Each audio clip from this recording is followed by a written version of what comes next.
আজকে আমরা ডাইরেক্টর অফিসে আমরা এসেছিলাম, ডাইরেক্টর এখানে অনুপস্থিত। কারণ আমাদের জাতিকে কি ডিপার্টমেন্ট কি আমাদের জাতিকে কি অবহেলা করছে, না আমার ছাত্রদের নিয়ে একটা খেলা করছে যে আমরা ফুটবল খেলছেন আমার জাতিকে নিয়ে।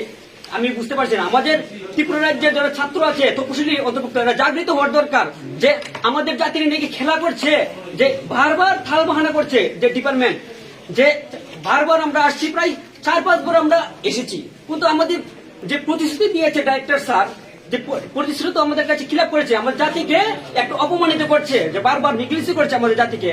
কারণ আমাদের জাতি যদি নিগলিস না করতো, আমাদের প্রতিশ্রুতি দিয়ে মোতাবেক আমরা 4-5 বার আমরা মুভমেন্ট করেছি, স্যারের সঙ্গে আমরা বিস্তারিত বলেছি যে আমার বিষয়টি আমরা কি আমাদের তফসিলি জাতি মানে গড়ে জন্মগ্রহণ করে ছাত্র হয়ে কি আমি এসসি ওয়েলফেয়ারের কাছে আমরা অপরাধ হয়ে গেছি যে এই কিভাবে করছি, আমাদের ক্যারিয়ার নষ্ট করে ফেলেছে। যে তপশিলি ছাত্রদের যে আমরা যে বিএড বা অন্য ক্যাটাগরি যে আমরা পড়াশোনা করছি, যে কোর্সটা করেছি, যে আমরা যে ধার দেনা নিয়ে করেছি, তাদের একটা দায়িত্ব থাকার দরকার ছিল। যে আমরা যে জাতিকে এইভাবে হয়রানি করছে, আমাদের ক্যারিয়ার কোথায়, আমাদের ছাত্রছাত্রীদের ক্যারিয়ার নষ্ট করে ফেলেছে এই ডিপার্টমেন্ট, এই তপশিলি জাতি কল্যাণ দপ্তর আমরা ডিপার্টমেন্টকে একজনই আমাদের ওই ভবিষ্যৎ কোথায়, এই ছাত্রদের ভবিষ্যৎ কোথায়? আমরা ধার দেনা নিয়ে অনেকে জায়গা বিক্রি বন্ধ করে যে বিভিন্ন ধার নিয়ে যে কোর্সটা করেছে, ওদের ভবিষ্যতের মধ্যে আমাদের ভবিষ্যতে আমার তলার মধ্যে মাটি নেই।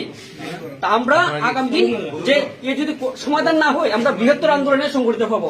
যে হ্যাঁ, অধিকর্তা অনুপস্থিত, আমরা বলছি তাদের পিএ আছে, তাদেরকে আমি বলছি যে আমরা অধিকর্তার সঙ্গে আমরা লেখা সুজন সাক্ষাৎ করতে চাই, কিন্তু অধিকর্তা অনুপস্থিত। আজকে 12টা 12:30 বেজে গেছে, কিন্তু কোন অধিকর্তা এখনো আসেনি। তা আমরা কি করবো? আমরা যতক্ষণ আমাদের অধিকর্তার সঙ্গে না দেখা করব, ততক্ষণ আমরা এখানে থাকবো।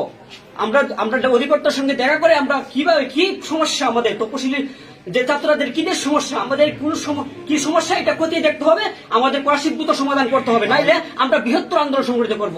যে আমাদের সঙ্গে যে নেগলেক্ট করছে, আমাদের ছাত্রছাত্রীরা খেলা করছে, খেলাটা করা এটা মুঠেই ভালো না, এটা সমাজের কাছে এটা নিন্দনীয়।